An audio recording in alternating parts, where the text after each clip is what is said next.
The Sam Sorbo Show is brought to you in partnership by the Herzog Foundation. Hi there. What if everything you thought you knew about childhood vaccines was not the full story? And what if the very system that was designed to protect your child was shaped by a pharmaceutical influence, rushed approvals, and silenced dissent? Well, today we're going to pull back the curtain. This is the Sam Sorbo Show. Here we go. Sam Sorbo, Sam, welcome back to the program. I'm glad to welcome Sam Sorbo. It's great to have you here.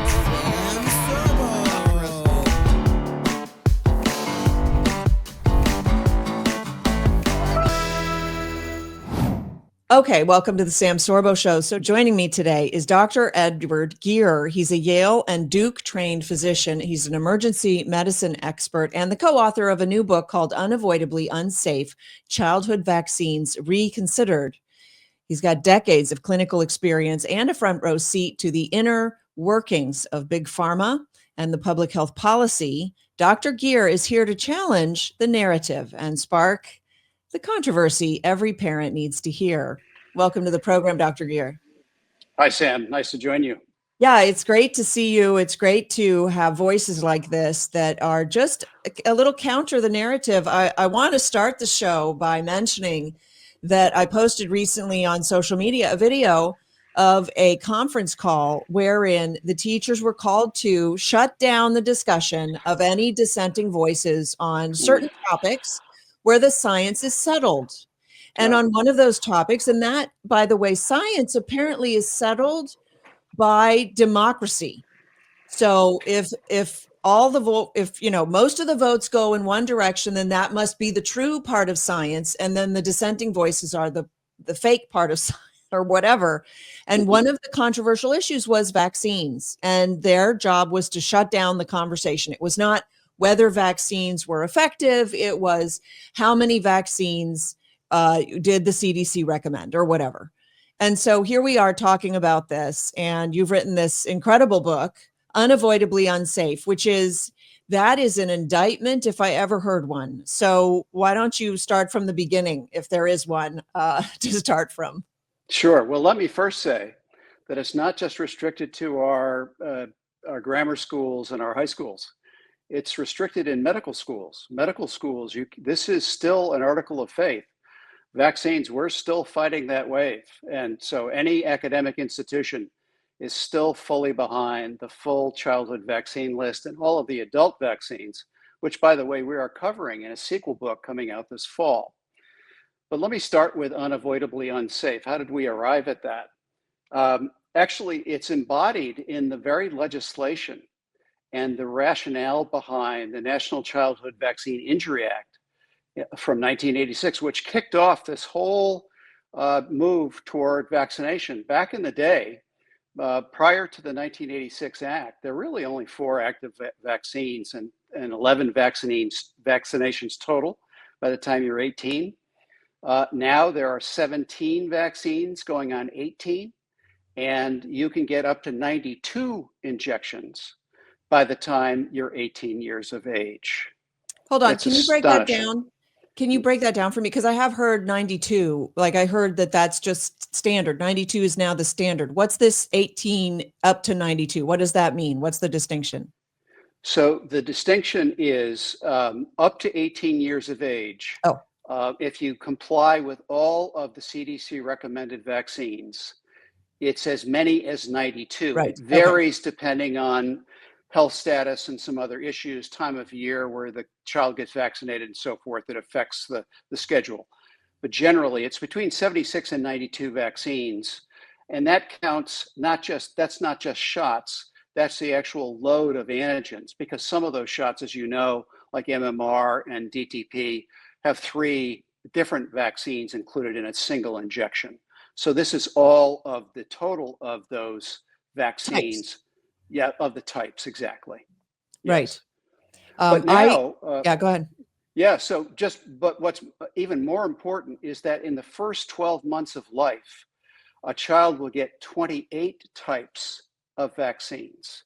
This is the most in the world. I can tell you, I've looked at the schedules of the European countries because I have friends living over there who talk to me about this, and they're nowhere near 28 vaccinations. We lead the world in injecting our kids during their first 12 months of life, starting, by the way, the day after birth.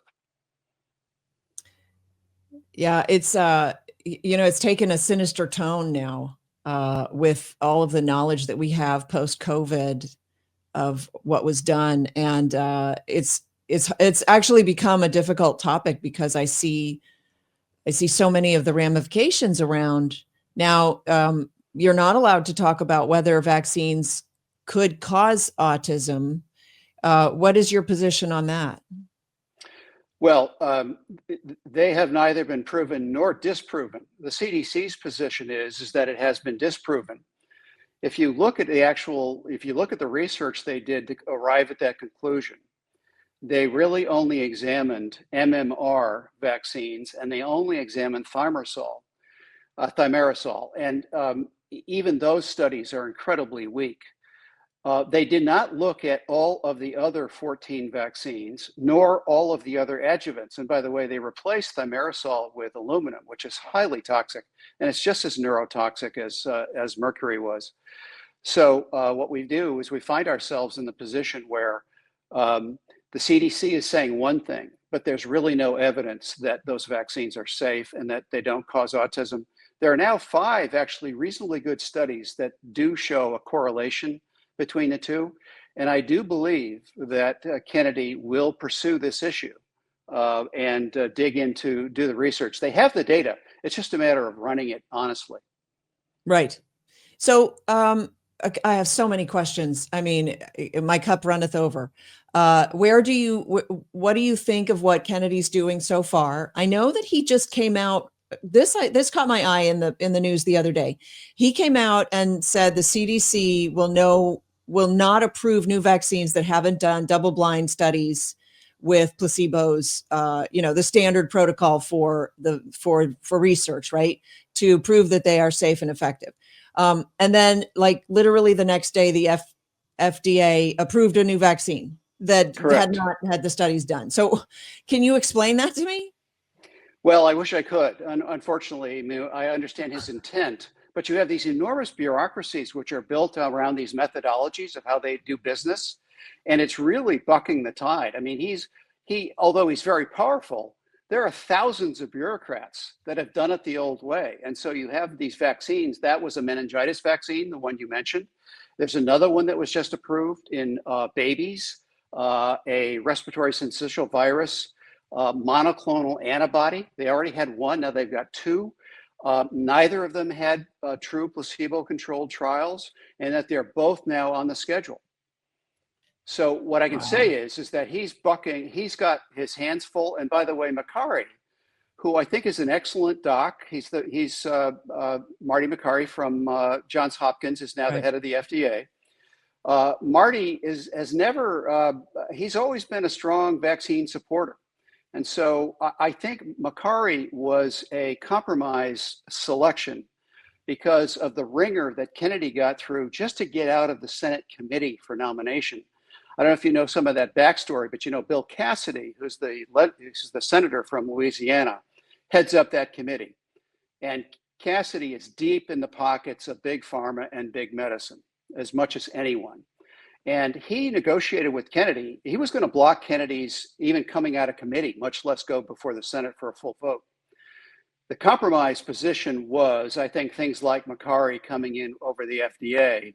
Yeah. Makary is not what you would call an anti-vaxxer by any means. He's really a traditional Hopkins-trained doc and epidemiologist. And so I think over time, I think Kennedy will work the data and more information will come out, but it's going to be a lot slower than a lot of us would have liked.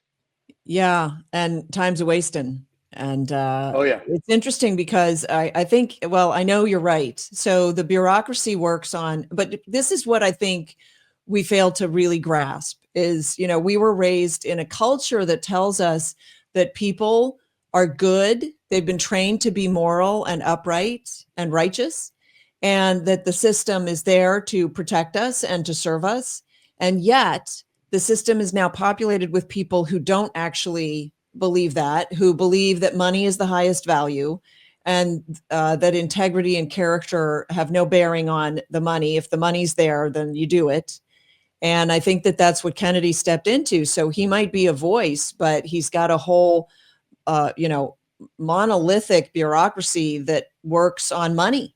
And there are people in place, and there are, things in place, so that even though the CDC may say something, the FDA is just going to do whatever the FDA is going to do. That's correct. And I think that extends, that corporatization of medicine extends certainly in the provider environment. Back when I was in training, fully 80% of physicians were in private practice. That's now around 30%.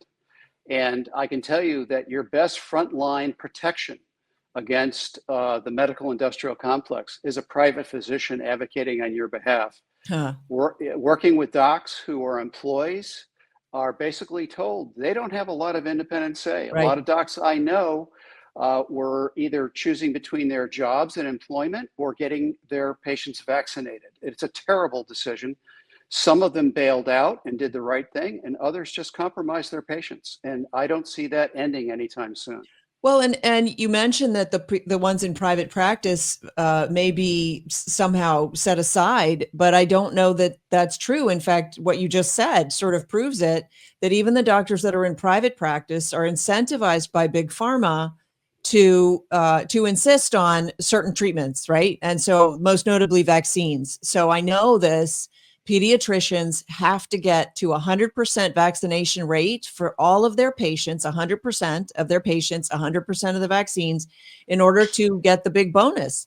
And they are severely punished if they don't get there, which brings them to the point of basically firing patients whose parents don't want the vaccine for whatever it is. And now we have court cases of doctors turning patients into CPS because the parents refuse the vaccine, right? The best model, the best independent practice model that's coming out now is the direct care model. It's effectively like the individual physicians. Yes, it's like a concierge, but it's a monthly payment. It's not as steep as a concierge, which can run many thousands of dollars a year, as you know. There are direct care physicians who, as little as $100 a month or $70 a month, will care for your child or you, and they'll do a lot of the testing in their own office. They can get discounts on radiology studies and other things that you might need, and discounts on medications. And so I do hope, and Mary Talley Bowden, who you may well know, is the doc from Houston, who was in litigation with Houston Methodist Health System. She went into a direct care model, and it's been a marvelous evolution and development for her practice, so that she truly can advocate for her patients. Right. She's a direct care provider. That's right. My solution is I don't see doctors and I don't get sick. Well, that's so far. The best. So far, it's worked out really well.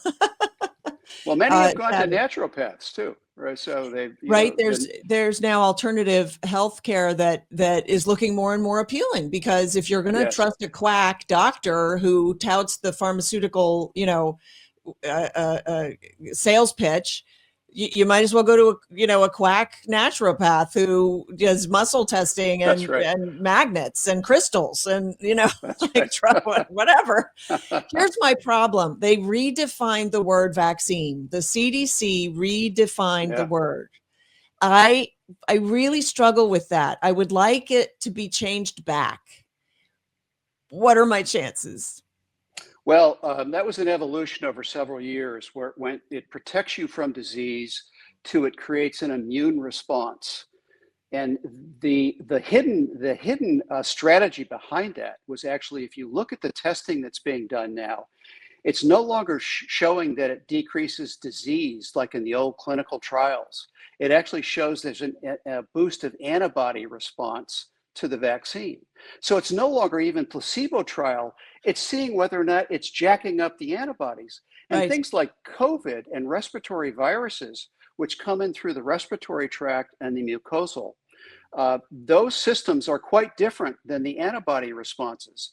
Our protections against respiratory virus The antibody responses are secondary. They're not the primary responses that we have. And so it doesn't even address the fundamental issue of protection, much less whether or not it reduces disease, which of course the COVID vaccine didn't do. Right. So since we're putting our foot in our mouths this entire broadcast, let's talk about the polio virus and the measles virus. I've seen reports, and I haven't gone deep dive on this, but supposedly both of those viruses were basically on their way out when the vaccine came around. And in fact, I know, at least on the measles report that I saw, measles spiked after the vaccine was introduced and then was so-called eradicated, right? Yes. So what's the story there? And by the way, just to be clear, the definition of a vaccine started with an attenuated version of the virus, right? Well, the actual the composition, exactly. Yes, it was either the bacteria or the virus. This was an attenuated version of that. Then there were live attenuated versions, and that the original polio vaccine actually had to get pulled because it was actually creating polio. It was also spreading around some, it was also spreading something called simian virus 40. Most people don't remember this. This goes back a ways, but the initial. Well, it was a form of monkeypox. It actually came from monkeys. They grew the polio virus on monkey kidneys. That was the culture medium they used to develop the virus. What they didn't realize at the time, and only realized several years later, was that those original vaccines, the one you got in the little drops that went on the sugar cube, actually contained simian virus 40. There was a spike in cancer cases after those vaccines, and the FDA fought tooth and nail to protect that vaccine, even after it was discovered that there was simian virus contamination. Finally, they had to acknowledge and admit it. And actually, there's a full chapter in our book coming out this fall, about this very issue, about what happened with the polio vaccine and virus. Now, the measles one is a very different challenge. We are in a jam on measles. The incidence of measles deaths had dropped to virtually nothing by the time the vaccines came out. So the vaccines made no difference in terms of the incidence of measles deaths. They did drop the incidence of measles infections, but we had measles parties as kids. So this was a fairly benign illness, unless you have certain medical conditions where you probably do need protection. But for the most part, measles was a benign illness, and everybody carried the antibodies and the immunity for the rest of their lives. What we have now is we have vaccination, and it's wearing off in 15, 20, 25 years. And this is creating a huge problem about what to do with people who are now getting exposed to measles again in their 30s and 40s, where you can get really sick from it. Right. So it's a childhood disease that if you get through it in your childhood, which by most accounts you will, right? Yes, most that's people right. get through it in childhood. Correct. You have a lifelong immunity. Unfortunately, Correct. the vaccine, because of the way the vaccine's manufactured now, and probably wasn't originally, right? Was it originally an attenuated virus and now it's not? It's just an immune response protocol? Now it was originally an attenuated virus. Now it's genetically engineered. Right. And so it's provoking an immune response. You get a short term or a 15-year or 20-year immunity that wears off. And then you've got a problem. Oh no, I know the solution. They will come up with a second vaccine. You get a booster at the age of 35. And that's what they're recommending now. When there are outbreaks, they're recommending it's the same vaccine, but given to adults. Sure. So so that is the problem. The other thing we're seeing in the rebound of measles, I think, is probably, it goes back to the COVID vaccination issue, which is that so much of the population, about 70% of the population, ended up getting fully vaccinated. This really did compromise their immune systems, and they have now suffered from recurrence of not only COVID, but influenza, and I believe it probably is impacting their ability to fight off measles as adults as well, as young adults. What about cancer? Yeah, well, cancer is a whole other issue. There's pretty good information, evidence now that it may be leading to cancer in a couple different ways. One is, remember we mentioned simian virus 40 for the polio vaccines. Well, it turns out that a section of the simian virus genetic code was included in the plasmids that were used to create the mRNA vaccines. And those actually transmitted through the lipid nanoparticles, contaminated lipid nanoparticles, into our cells, into human cells. I say I never got the vaccine. I assume you didn't either. But the people who did get it were contaminated with simian virus. That's one way in which it has the potential to induce cancer-causing mutations. The second issue is that the vaccine itself, the mRNA, actually suppressed components of the cancer detection system, something called P53, right, and also BRCA, the BRCA genes, which are women know about because of the increased tendency toward breast cancer, and that's an inherited disorder. Well, those can be turned off or shut back, or turned back by the COVID vaccination. And so we think that on at least a couple of accounts, we're seeing a spike now in, you see these turbo cancers, you see younger people getting cancer now, seeing young people with stage 4 cancers presenting that we never saw before. And the former president of the United States, stage 4. Stage 4, all of a sudden. And so unfortunately, they're damned if they do or damned if they don't. Either he had it and they didn't tell anybody, or he didn't have it and he's got it really bad, really fast. Either one is bad news. Either one is bad news, and bad news for the rest of us. Thanks for tuning into the Sam Sorbo Show. We are in a battle for our very nation, a nation that was founded on Christian principles and on the Bible. The 10 Commandments is the basis for our rule of law. But these days, when you go talk to people on the street, you'll find that most of them don't even know what rule of law means. And that's why I'm so proud to have Herzog Foundation as a sponsor of my show. I also love what they do because they seek for the benefit of Christian education throughout the nation. So Herzog Foundation is a wonderful partner for us here at the Sam Sorbo Show. Thanks for watching.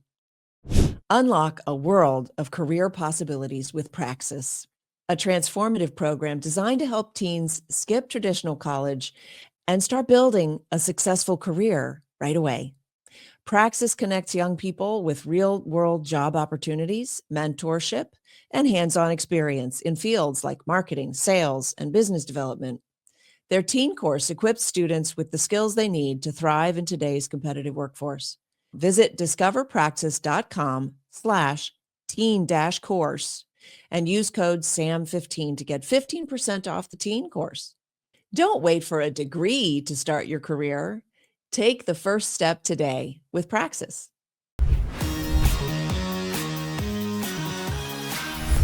I've heard that there is a theory that cancer is viral. Have you heard that? Well, there are viral oncogenes. So there are viruses that will set up, and Epstein-Barr is one of them that can have a cancer mutation. But there are relatively rare causes of cancer. Cancers, there are now these two huge conflicting prevailing theories, which is fascinating. You've got the one theory, which is their genetic mutations, and therefore you have to treat them with chemotherapy, immunotherapy, radiation, so forth to kill it. And there's these other theories about there's a metabolic basis for them, and that you approach the cancers by you can cure them metabolically. There are fascinating studies going on right now about using things like intermittent fasting, ivermectin, and some anti-inflammatory drugs to treat cancers that typically had only responded to chemotherapy and radiation. We're now seeing some very interesting results there. I'm hoping that Kennedy and the gang will also investigate these repurposed medications for not only viral therapies, but also for cancer. Right. Yes. How compromised is the relationship between the regulators and uh, the vaccine industry? How compromised is it? It runs very deep. If you look at the past heads of the FDA and the CDC, virtually all of them go back into industry, into private industry. They're hired out. Scott Gottlieb, who was the head of the FDA during Trump's first administration, left halfway through. He joined the board of Pfizer. 6 months later, Pfizer gets approved for the COVID vaccine, which turned out to be $100 billion drug for them. So, and he was if there's no liability, of course. Well, exactly. And that goes back to this 1986 Act, right? Actually, no.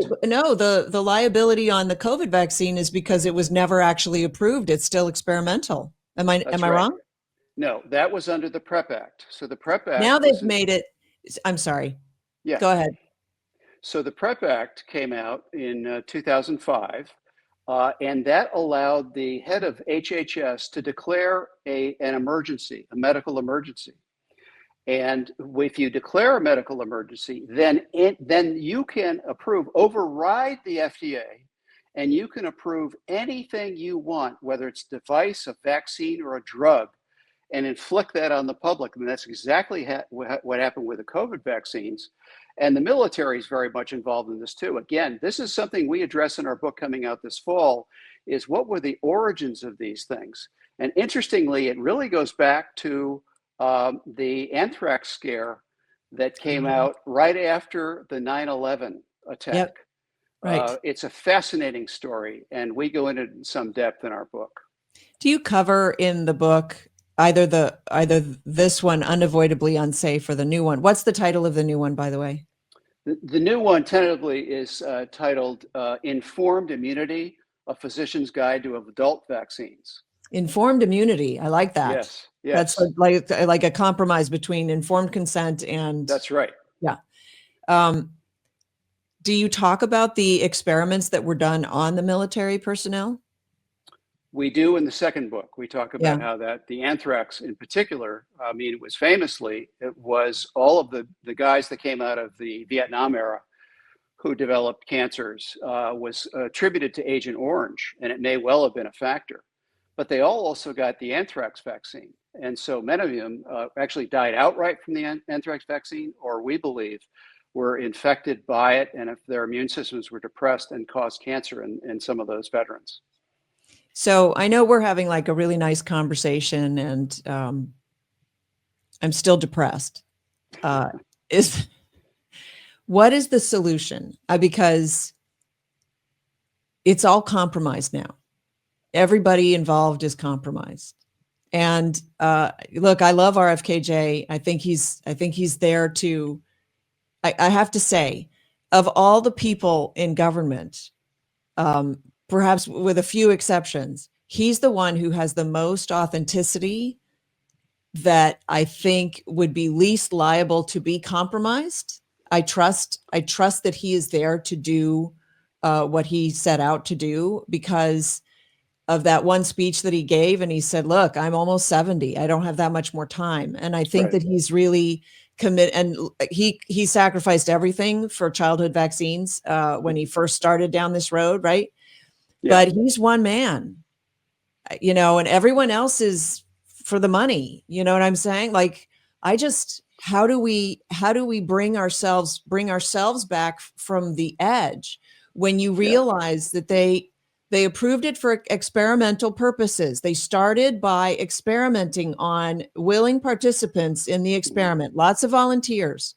And then they scrapped the experiment and said, it's just unfair that we would deny the placebo participants, which, by the way, they never went and identified who was a placebo and then gave them the vaccine. And so it became a full experiment on the American public, which it seems like nobody's willing to sort of come out and state the obvious. That's obvious. It was just an experiment on us. And now they're not even looking at the results of the experiment, which you and I have discussed. We've got turbo cancer. We've got um, allergies. We've got no immunity whatsoever. Like, Yeah. We've got heightened sensitivity to other diseases. Yes. We've got the chickenpox vaccine. Now, we talked about measles, right? We used to have chickenpox parties. That's And right. if you develop chickenpox as a man, you likely will be infertile, right? That's right. That's right. And so we're giving kids chickenpox vaccines in the hopes that they don't get chickenpox with actually no sort of foresight to the future.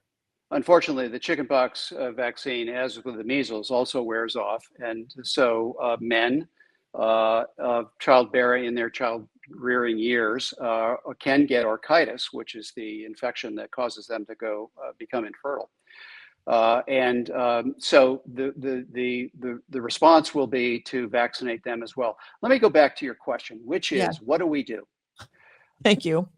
The solution will not come from the politicians. It will not come from the bureaucracies. As every time we've had a revolution, it has to come from people. And that's why I think it's so important in getting these messages out, because the tide is shifting. We have seen, for example, now, it is now into the low double digits. I think it's around 16% of parents are getting their kids COVID vaccinated. And now that's even been pulled off the list. So it is, people are waking up. They're realizing, I think Kennedy's an important voice, but obviously he's a lone one. I think the people are going to have to respond and demand more accountability from their politicians. And I'm seeing that happen more and more. There are more independent medical organizations being formed now that are getting a voice. Kennedy is appointing some of these people. By the way, he just wiped out the entire advisory board for the CDC, for their vaccine advisory committee. And he's appointed the first 8 that he's appointed. I know several of them. These guys are all very solid scientists, but completely understand the scam that's being played in terms of the vaccine industry. So in fact, we're seeing bit by bit, and this is coming from the people. The reason that Cassidy had to back down is because there was so much blowback on him that he realized that he was going to put his own candidacy at risk in Louisiana. So he had to come to a compromise with Kennedy on those positions. I just think we have to keep pushing, just kind of like Trump got elected. It was a groundswell of support. I think it's going to have to be the same thing for our healthcare to make it change. And so I wish I had a better solution than that, but it's going to have to come from the people. You know what? That is a good solution. And I appreciate that. And it's an encouragement to people watching this show.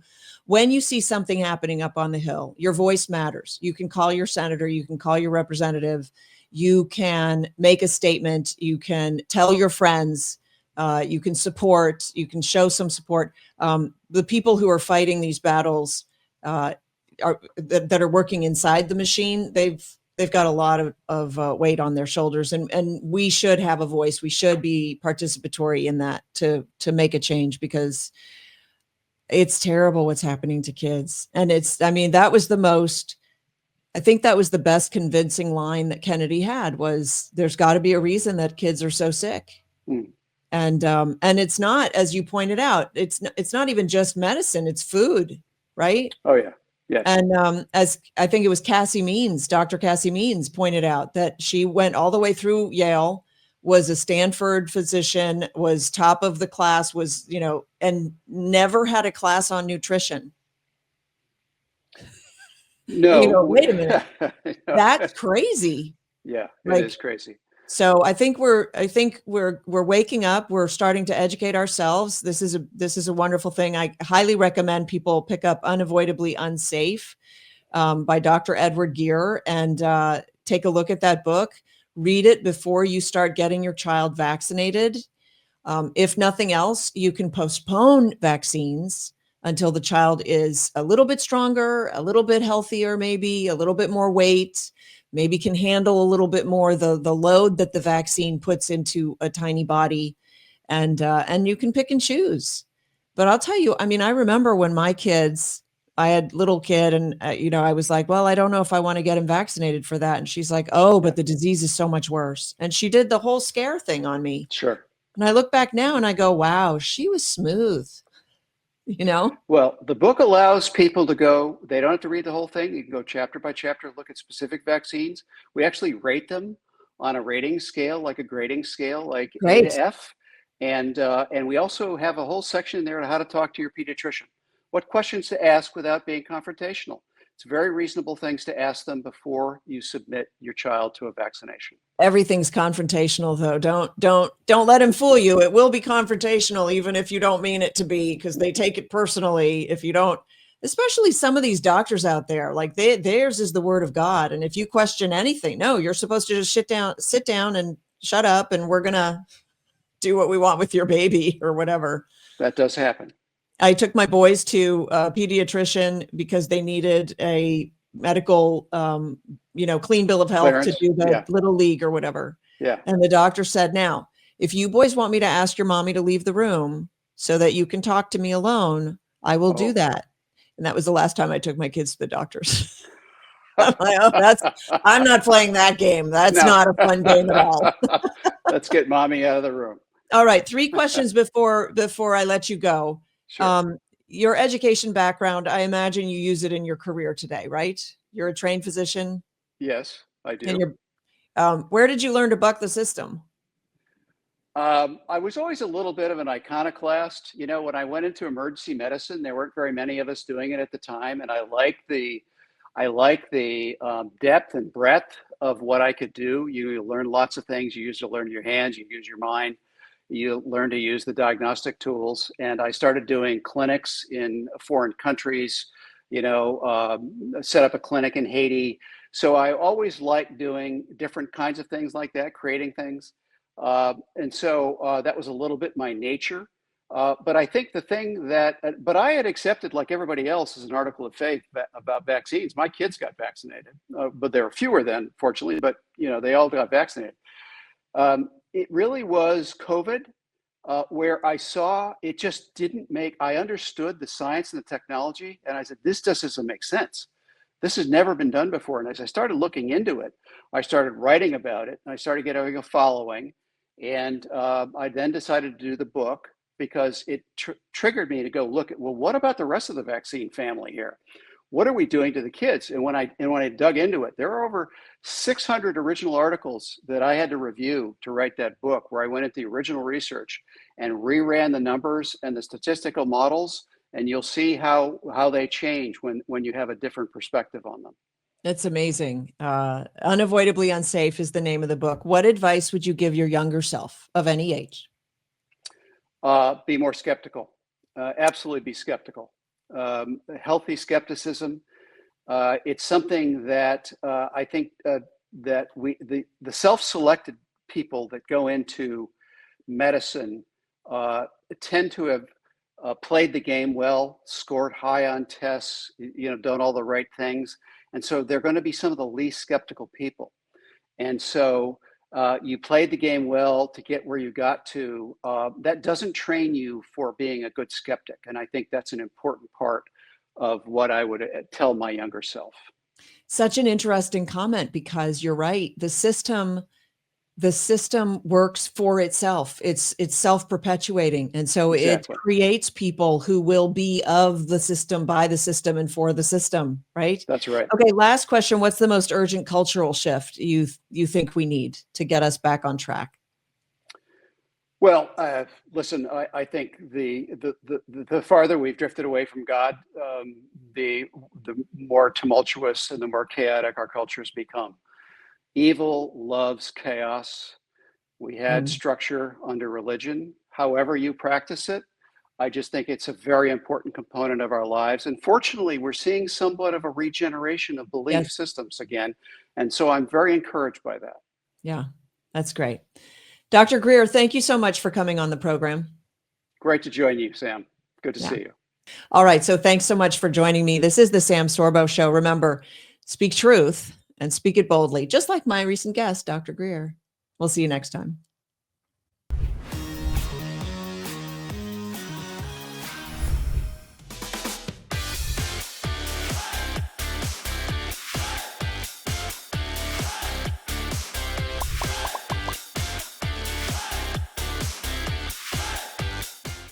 Views and opinions expressed in the Sam Sorbo Show are those of the speakers and do not necessarily reflect the views and positions of the Herzog Foundation.